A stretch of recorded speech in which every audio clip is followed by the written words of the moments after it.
ಬಸವಣ್ಣ ಸಾಹೇಬ್ರ ನಮ್ಮ ದರ್ಶನ್ ಅವರು ನಾವು ಅಭಿಮಾನಿ ಬಳಗ ಅವರು ಬಿಡುಗಡೆ ಆಗ್ತಾರ ಇಲ್ವಾ ಹೇಳಿ.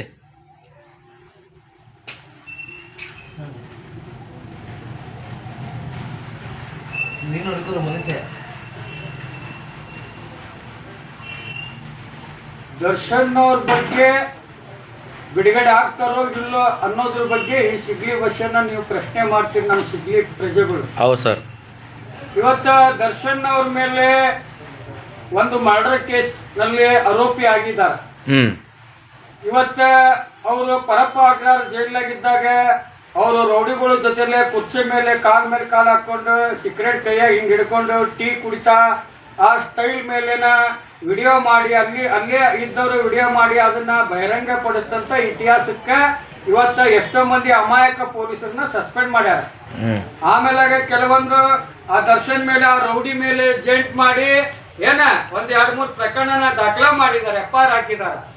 ಇಂಥ ಒಂದು ವ್ಯವಸ್ಥೆ ಇವತ್ತ ಜೈಲು ವ್ಯವಸ್ಥೆ ನೋಡಿದ್ರೆ, ಪೊಲೀಸ್ ವ್ಯವಸ್ಥೆ ನೋಡಿದ್ರೆ, ಕೋರ್ಟ್ ವ್ಯವಸ್ಥೆ ನೋಡಿದ್ರೆ, ಮೊದಲು ಇವೆಲ್ಲ ವ್ಯವಸ್ಥೆಗಳು ಮಡಿಯಾಗಿ ಇಟ್ಕೋಬೇಕು.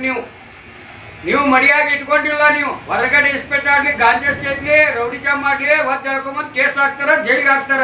ಜೈಲಾಗ ಇವೆಲ್ಲ ಸಿಗ್ತಾವ, ಇವೆಲ್ಲ ನಡೀತಾವ, ಇವೆಲ್ಲ ಹಾಕವ ಅಂದಾಗ ನಾವೆಲ್ಲ ನೋಡ್ತೇವೆ ಅಂದಾಗ ಇವತ್ತು ಜೈಲು ಎಷ್ಟು ಭದ್ರತೆ ಎಲ್ಲಿ ಐತಿ ಅನ್ನೋದು ಜನರು ಅರ್ಥ ಮಾಡ್ಕೋಬೇಕು.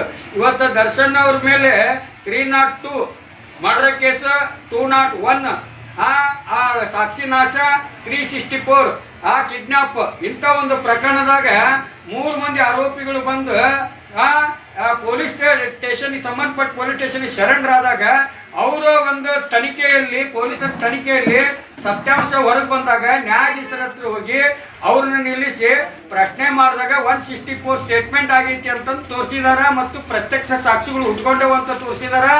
ಇಷ್ಟೋ ಆರೋಪಿಗಳ ಬಗ್ಗೆ ಮಧ್ಯದಲ್ಲಿ ಈ ಮೆಡಿಕಲ್ ಏನಂತ ಹೇಳೈತಿ, ಯಾರು ಹೊಡೆತದಿಂದ ಸತ್ತಿದಾನ ಅನ್ನೋದು ಮೆಡಿಕಲ್ ಹೇಳ್ತೈತಿ. ಅದರಲ್ಲಿ ಇನ್ನೂ ಚಾರ್ಜ್ ಶೀಟ್ ಚೇಂಜ್ ಆಗಿತ್ತು ಅಥವಾ ಸಾಕ್ಷಿಗಳು ಚೇಂಜ್ ಆಗಿದಾವ ಅಥವಾ ಮತ್ತು ಸೆಕ್ಷನ್ಗಳು ಚೇಂಜ್ ಆಗಿದಾವೋ ಗೊತ್ತಿಲ್ಲ. ಇವತ್ತ ಈ ಒಂದು ರೇಣುಕಾಸ್ವಾಮಿ ಕೊಲೆ ಪ್ರಕರಣದಲ್ಲಿ ಆ ಒಂದು 302, 201, 364 ಈ ಸೆಕ್ಷನನ್ನು ತೆಗೆದು ಬೇರೆ ಸೆಕ್ಷನ್ಗಳು ಹಾಕಿದ್ರೆ ಅದರಲ್ಲಿ ಆರೋಪಿಗಳು ಅವ್ರು ಆಯಾ ಸೆಕ್ಷನ್ಗೆ ಆರೋಪಿಗಳು ಆಗ್ತಾರೆ. ಯಾರು ಹೊಡೆತದಿಂದ ಸತ್ತ ಅನ್ನೋದು ಆ ಮೆಡಿಕಲ್ನಲ್ಲಿ ಬಂತು ಅಂದರೆ ಯಾವ ಆಧಾರದಿಂದ ಸತ್ತ ಅನ್ನೋದು ಅದು ಆ ಅಪರಾಧಿಗೆ ಮಾತ್ರ ಕೊಲೆ ಕೇಸ್ ಆಗ್ತೈತಿ. ಈಗ ಒಂದು ವಿಚಾರ ಹೇಳ್ತೇನೆ, ದರ್ಶನ್ ಅವರು ಇದರಲ್ಲಿ ಕೊಲೆ ಮಾಡಿದಾರಂತ ಪ್ರತ್ಯಕ್ಷ ಸಾಕ್ಷಿಗಳು ಇಲ್ಲ. ಇವತ್ತು ಅವರು ಆ ಜಾಗದಲ್ಲಿ ಇದ್ದಿದ್ದು ಮತ್ತು ಅವರು ಲಂಚ ಕೊಟ್ಟಿದ್ದಾರೆ ಅಂದ್ರೆ ಅದಕ್ಕೆ ದಾಖಲೆಗಳಿಲ್ಲ. ಹಿಂಗೆ ಪ್ರತಿಯೊಂದು ಅನುಮಾನಗಳು ಬರ್ತಾ ಇದಾವೆ. ಯಾಕಂದ್ರೆ ದರ್ಶನ್ ಫಾಲೋವರ್ಸು ಅದರದ್ರಾಗ ಆರೋಪಿಗಳು ಮತ್ತು ಪವಿತ್ರ ಗೌಡನ ಫಾಲೋವರ್ಸು ಅದರದ್ರಾಗ, ಈ ಒಂದು ಯಾರು ಮುನಿರತ್ನಂ ಫಾಲೋವರ್ಸು ಅದರದ್ರಾಗ. ಯಾಕಂದ್ರೆ ಅವ್ರು ಹೇಳಿಕೆ ಕೊಡ್ತಕ್ಕಂಥ ಇವತ್ತಿನ ದಿನಗಳಲ್ಲಿ ನೋಡಿದ್ರೆ ಈ ಕೇಸ್ ಇನ್ನು ಎಷ್ಟು ಮಂದಿ ಆರೋಪಿಗಳನ್ನ ಸೇರ್ಪಡೆ ಆಗತ್ತೆ ಗೊತ್ತಿಲ್ಲ. ಅದಕ್ಕೋಸ್ಕರ ನಿಜವಾದ ಕೊಲೆಗಾರನ ಪತ್ತೆ ಹಚ್ಚಬೇಕು, ನಿಜವಾದ ಕೊಲೆಗಾರನಿಗೆ ಶಿಕ್ಷೆ ಆಗಬೇಕು. ಆದರೆ ದರ್ಶನ್ ಅವ್ರನ್ನ ಈ ಒಂದು ಪ್ರಕರಣದಲ್ಲಿ ಆ ಸ್ಥಾನದಲ್ಲಿ ನಿಲ್ಲಿಸಿ ಆರೋಪಿ ಮಾಡಿ ಅವನ್ನ ಒಂದು ಕೆಟ್ಟ ವ್ಯಕ್ತಿ ಮಾಡ್ಬೇಕಂತ ಮಾಧ್ಯಮಗಳು ಮತ್ತು ಪೊಲೀಸ್ನವರು ಕೈ ಹಾಕಿದ್ದಾರೆ. ಇವತ್ತು ಅವರವರೇ ಸರಿಯಾಗಿಲ್ಲ. ಅವ್ರ ಎನ್ಆರ್ನಲ್ಲಿ ಕೋರ್ಟ್ ಗಂಟ್ಲೆನ ಮಾಡಿದಾರ. ಇವತ್ತು ಬಾಂಡ್ಲಿ ಅಜಿತ್ ಹನುಮಕ್ನವ್ರು ನೋಡ್ತಿರಲ್ಲ, ಅವನ್ನ ಹಗಲೆಲ್ಲ ಭಾಷಣ ಮಾಡ್ತಾನೆ, ರಾತ್ರಿ ಎಂಜಾಯ್ ಮಾಡ್ಕೊಂಡು ಕಾರ್ನಾಗ ಕುಡ್ಕೊಂಡು ಅಡ್ಡಾಡ್ತಾನೆ. ಇಂಥ ನನ್ನ ಮಕ್ಕಳು ಒಂದು ಜಾಗೃತಿನ ತಿಳ್ಕೊಳ್ಳೋರು ನಾವು ದೊಡ್ಡ ಕೆಟ್ಟವ್ರು ಆಗ್ತೇವೆ.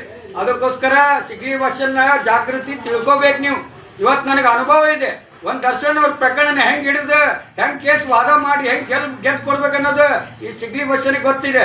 ಅದರಲ್ಲಿ ಅಪರಾಧಿ ಅನ್ನೋದು ಸ್ವಲ್ಪ ಮಟ್ಟಿಗೆ ಕಂಡು ಬಂದಂದ್ರೆ ಸ್ವಲ್ಪ ಮಟ್ಟಿಗೆ ಶಿಕ್ಷೆ ತಗೋಬಹುದು. ಇವತ್ತು ಎಂತಿಂಥ ರುಂಡವನ್ನು ಚಂಡಾಡಿದ ವ್ಯಕ್ತಿ ಅಪರಾಧಿಗಳು ಇವತ್ತು ರಾಜಾರೋಷವಾಗಿ ಹೊರಗಡೆ ಮೆರೀತಾರ. ಆ ರೌಡಿಗಳು ಜೈಲಿನಾಗ ಎಲ್ಲ ಅತ್ಯಾಚಾರಗಳು ಎಲ್ಲರೂ ಒಂದಾಗಿ ಆ ಜೈಲಲ್ಲೇ ಅವ್ರು ದೊಡ್ಡ ಅಖಾಡ ಮಾಡಿಕೊಂಡ್ರ. ದರ್ಶನ್ ಅವ್ರು ಏನು ತಪ್ಪು ಮಾಡ್ಯಾರಂತ ಅವ್ರಿಗೆ ಸಪ್ರೇಟ್ ಆಗಿ ಇಟ್ಟಿದ್ದೀರಿ. ಅವ್ರ ಹಕ್ಕಿಗೆ ಯಾಕೆ ಧಕ್ಕೆ ಕೊಡಕತ್ತೀರಿ? ಇವತ್ತು ಅವ್ರ ಅಭಿಮಾನಿಗಳು ಕೋಟಿ ಗಂಟ್ಲೆ ಅಭಿಮಾನಿಗಳು ಬಂದು ಜೈಲು ಮುಂದ್ಗಡೆ ನಿಂತ್ರೆ ಅವ್ರಿಗೆ ಯಾಕೆ ತೊಂದರೆ ಕೊಡ್ತೀರಿ? ಇವತ್ತು ಅಭಿಮಾನಕ್ಕೆ ಎಷ್ಟು ವ್ಯಾಲ್ಯೂಯೇಷನ್ ಐತಿ? ಇವತ್ತು ಅಭಿಮಾನಿಗಳು ನೋಡಿ ಇವತ್ತು ಅವರೆಲ್ಲ ಕೀರ್ತಿ ಮೂರ್ತಿ ಆಗ್ತಾರ. ಅದಕ್ಕೋಸ್ಕರ ಇವತ್ತು ಸಿದ್ದರಾಮಯ್ಯನ ಬರ್ತಡೇದಾಗ 11 ಲಕ್ಷ 20 ಲಕ್ಷ ಪ್ರಜೆಗಳು ಸೇರಿದ್ರು. ಹಂಗೆ ದರ್ಶನ್ ಅವ್ರಿಗೂ ಅಭಿಮಾನಿಗಳು ಅದಾರ. ಅದನ್ನ ಅರ್ಥ ಮಾಡಿಕೊಂಡು ಆ ಪ್ರಕರಣನ ಯಾವ ರೀತಿ ತನಿಖೆಗೊಳಪಡಿಸಿ ವಿಚಾರಣೆಗೊಳಪಡಿಸಿ ತೀರ್ಪು ಆಗ್ಬೇಕು. ಆದ್ರೆ ಮೊದಲು ತೀರ್ಪು ನೀಡಂತ ನ್ಯಾಯದ ವ್ಯವಸ್ಥೆಗಳ ಸರಿ ಇಲ್ಲ, ಕಾರ್ಯಾಂಗದ ವ್ಯವಸ್ಥೆಗಳ ಸರಿ ಇಲ್ಲ, ಮಾಧ್ಯಮಗಳ ವ್ಯವಸ್ಥೆಗಳ ಸರಿ ಇಲ್ಲ, ರಾಜಕಾರಣಿಗಳ ವ್ಯವಸ್ಥೆಗಳ ಸರಿ ಇಲ್ಲ. ಇವತ್ತ ಕಳ್ಳರನ್ನ ಬಿಟ್ಟಿದಾರ, ಸುಳ್ಳರನ್ನು ಬಿಟ್ಟಿದಾರ, ಕೊಲೆಗಾರ ಬಿಟ್ಟಿದಾರ. ಈ ರಾಜಕಾರಣಿಗಳು ಈ ಕಾರ್ಯಾಂಗದವ್ರು ನ್ಯಾಯಾಂಗದವ್ರ ಮೇಲೆ ಇನ್ನು ಮುಂದೆ ಪ್ರಕರಣಗಳು ಬೀಳ್ತಾವ. ಅವ್ರಿಗೋಸ್ಕರ ಜೈಲು ಸೃಷ್ಟಿ ಆಗತಿ. ಜೈ ಹಿಂದ್, ಜೈ ಕರ್ನಾಟಕ, ಜೈ ಕನ್ನಡ.